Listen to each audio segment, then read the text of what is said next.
ನಮಸ್ಕಾರ ಗೆಳೆಯರೆ. ಅಕ್ಟೋಬರ್ 7, 2023 ಭೀಕರ ದಾಳಿಯ ನಂತರ ಇಸ್ರೇಲ್ ಒಂದು ಅಸ್ತಿತ್ವದ ಹೋರಾಟಕ್ಕೆ ಇಳಿದಿದೆ.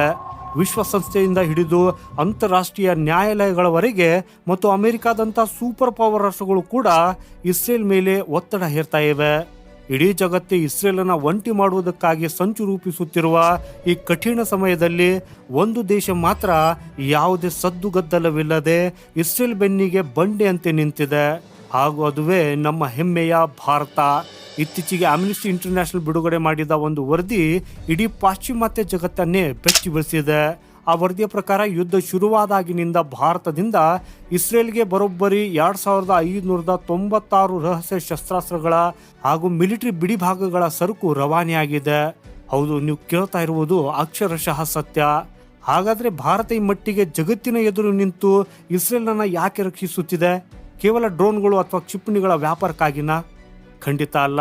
ಇದರ ಹಿಂದಿರುವ ಅಸಲಿ ಕಾರಣ ತಿಳಿಯೋದಕ್ಕಾಗಿ ನಾವು 1999 ಕಾರ್ಗಿಲ್ ಯುದ್ಧದ ಆ ಕರಾಳ ರಾತ್ರಿಗಳಿಗೆ ಹೋಗಬೇಕು. ಈ ಪಾಕಿಸ್ತಾನಿ ನುಸುಳುಕೋರರು ಕಾರ್ಗಿಲ್ನ ಅತ್ಯಂತ ಎತ್ತರದ ಹಿಮದ ಬೆಟ್ಟಗಳ ಮೇಲೆ ಬಂಕರ್ ನಿರ್ಮಿಸಿ ಕುಳಿತಿದ್ರು. ನಮ್ಮ ವೀರ ಯೋಧರು ಕೆಳಗಿನಿಂದ ದಾಳಿ ಮಾಡುವಾಗ ಭಾರಿ ಪ್ರಾಣಹಾನಿ ಸಂಭವಿಸುತ್ತಿತ್ತು. ಆ ಸಮಯದಲ್ಲಿ ಭಾರತಕ್ಕೆ ನಿಖರವಾಗಿ ಗುರಿಯನ್ನ ಹೊಡೆಯಬಲ್ಲ ಲೇಸರ್ ಗೈಡೆಡ್ ಬಾಂಬ್ಗಳ ತುರ್ತು ಅವಶ್ಯಕತೆ ಇತ್ತು.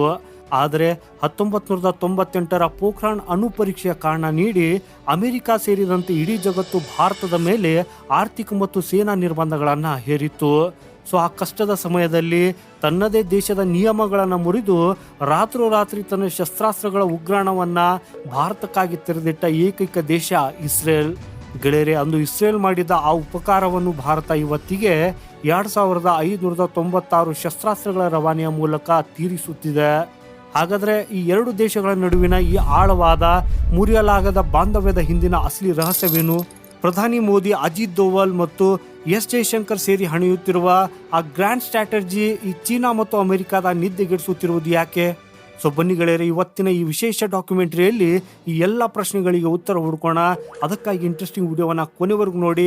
ಹಾಗೂ ಭಾರತ ಮತ್ತು ಇಸ್ರೇಲ್ನ ಈ ಸ್ನೇಹಕ್ಕಾಗಿ ವಿಡಿಯೋನ ಲೈಕ್ ಮಾಡುತ್ತಾ ಕಮೆಂಟಲ್ಲಿ ಜೈ ಹಿಂದ್ ಅಂತ ಬರೆಯೋದನ್ನು ಮರೆಯದಿರಿ. ಗೆಳೆಯರೆ, ಜಾಗತಿಕ ರಾಜಕೀಯದಲ್ಲಿ ಒಂದು ಪ್ರಸಿದ್ಧ ಮಾತಿದೆ. ಅದು ಏನಂದರೆ, ಇಲ್ಲಿ ಯಾರಿಗೂ ಶಾಶ್ವತ ಮಿತ್ರರಲ್ಲ, ಕೇವಲ ರಾಷ್ಟ್ರೀಯ ಹಿತಾಸಕ್ತಿಗಳಷ್ಟೇ ಶಾಶ್ವತ. ಆದರೆ ಭಾರತ ಮತ್ತು ಇಸ್ರೇಲ್ ನಡುವಿನ ಸಂಬಂಧ ಈ ನಿಯಮಕ್ಕೆ ಸಂಪೂರ್ಣ ಅಪವಾದ. ಯಾಕಂದರೆ ಈ ಬಾಂಧವ್ಯ ಕೇವಲ ಇಂದಿನ ರಕ್ಷಣಾ ಒಪ್ಪಂದಗಳ ಮೇಲೆ ನಿಂತಿಲ್ಲ, ಬದಲಾಗಿ ಸಾವಿರಾರು ವರ್ಷಗಳ ಇತಿಹಾಸ ಮತ್ತು ನಂಬಿಕೆಯ ಅಡಿಪಾಯದ ಮೇಲೆ ನಿಂತಿದೆ. ಗೆಳೆಯರೆ, ಕಳೆದ 2000 ವರ್ಷಗಳ ಇತಿಹಾಸವನ್ನು ಒಮ್ಮೆ ತಿರುವಿ ಹಾಕಿದರೆ ಯಹೂದಿ ಸಮುದಾಯ ಇಡೀ ಯುರೋಪ್ ಮತ್ತು ಮಧ್ಯಪ್ರಾಚ್ಯದಲ್ಲಿ ಭಾರಿ ದೌರ್ಜನ್ಯಗಳನ್ನು ಎದುರಿಸಿತು. ಆದರೆ ಇಲ್ಲಿ ನಮ್ಮ ಭಾರತ ಜಗತ್ತಿನ ಏಕೈಕ ದೇಶವಾಗಿತ್ತು. ಅಲ್ಲಿ ಆಶ್ರಯ ಪಡೆದ ಯಹೂದಿಗಳ ಮೇಲೆ ಒಂದು ದಿನವೂ ಧಾರ್ಮಿಕ ಕಿರುಕುಳ ನಡೆಯಲಿಲ್ಲ. ಭಾರತ ಅವರಿಗೆ ತಮ್ಮ ಧರ್ಮವನ್ನು ಮುಕ್ತವಾಗಿ ಪಾಲಿಸುವ ಸಂಪೂರ್ಣ ಸ್ವಾತಂತ್ರ್ಯವನ್ನು ನೀಡಿತ್ತು.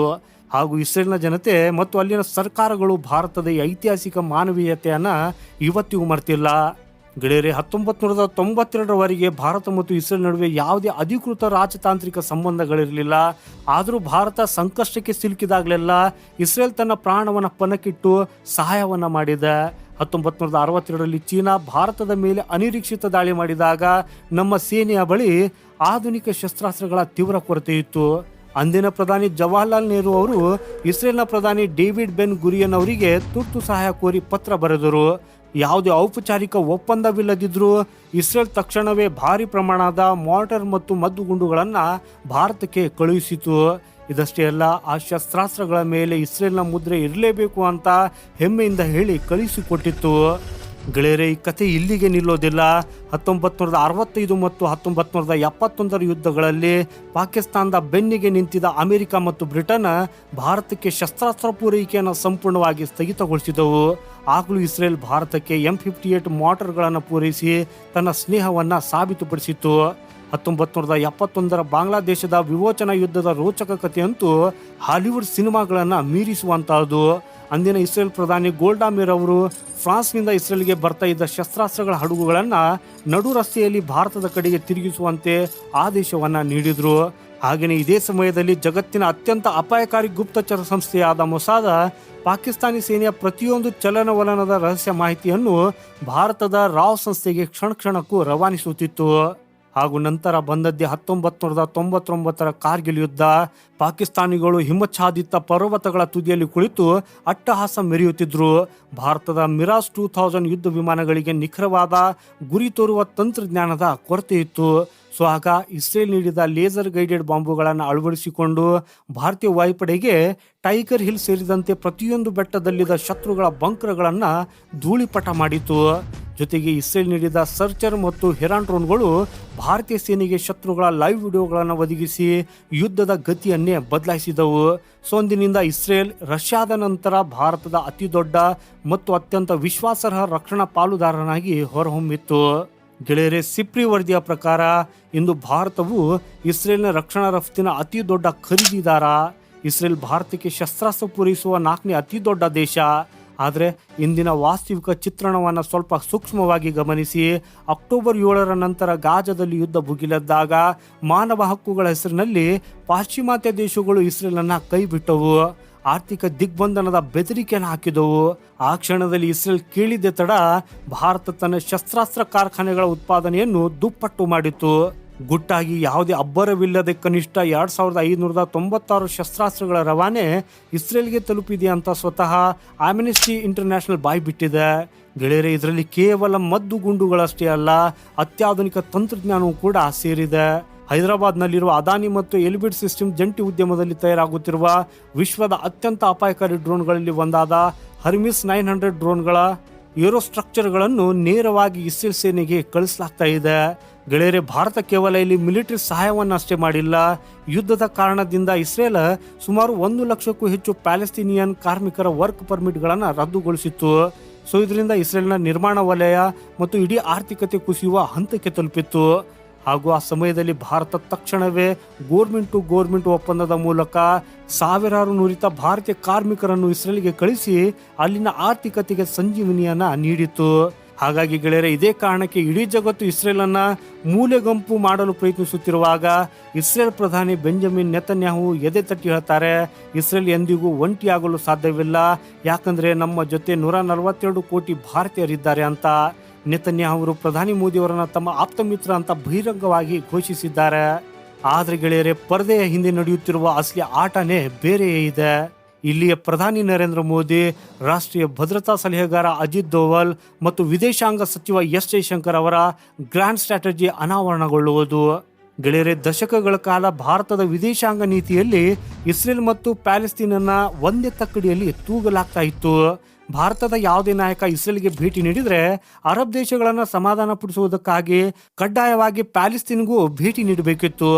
ಆದರೆ 2017ರಲ್ಲಿ ಪ್ರಧಾನಿ ಮೋದಿ ಈ ಹಳೆಯ ನಿಯಮವನ್ನ ಮುರಿದು ಹಾಕಿದ್ರು.